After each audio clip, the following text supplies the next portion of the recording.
Burkina Faso, je diffuse ce que RFI ne dira jamais. Lutte contre les terreaux. Plus de 72% du territoire reconquis selon le ministre de la Défense. Et oui, ce pourcentage est possible. Et c'est précisément là que réside toute la subtilité de la guerre au Burkina Faso. Quand le ministre de la Défense parle de 72,7% du territoire reconquis, il ne dit pas que 72% du pays est en paix ou exempt d'attaque. Il dit que l'État a physiquement repris possession de ces zones. Il y a une présence de l'armée, des postes de sécurité, une circulation partielle ou totale possible, parfois même un retour de l'administration. Ce n'est pas une absence totale de menaces, mais une rupture du contrôle territorial des groupes armés ou des groupes terreaux.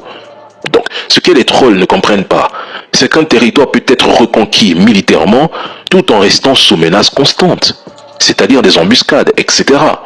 Donc, la reprise de la vallée de Sourou, la stabilisation de Diapaga ou Djibo, mais ce ne sont pas de simples slogans. Ce sont des nœuds logistiques, des points névralgiques abandonnés pendant des mois, voire même des années. Le redémarrage de la mine de Bungu, par exemple, n'est pas juste économique.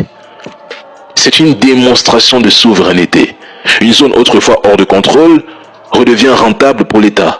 Et s'il vous plaît, avant IB, l'État s'effondrait. Des régions entières étaient abandonnées. Les terreaux dictaient leurs lois. L'armée reculait sans riposter. Aujourd'hui, le Burkina Faso attaque, tient, avance et reprend le terrain. 72% du territoire reconquis. C'est un renversement brutal, il faut l'admettre.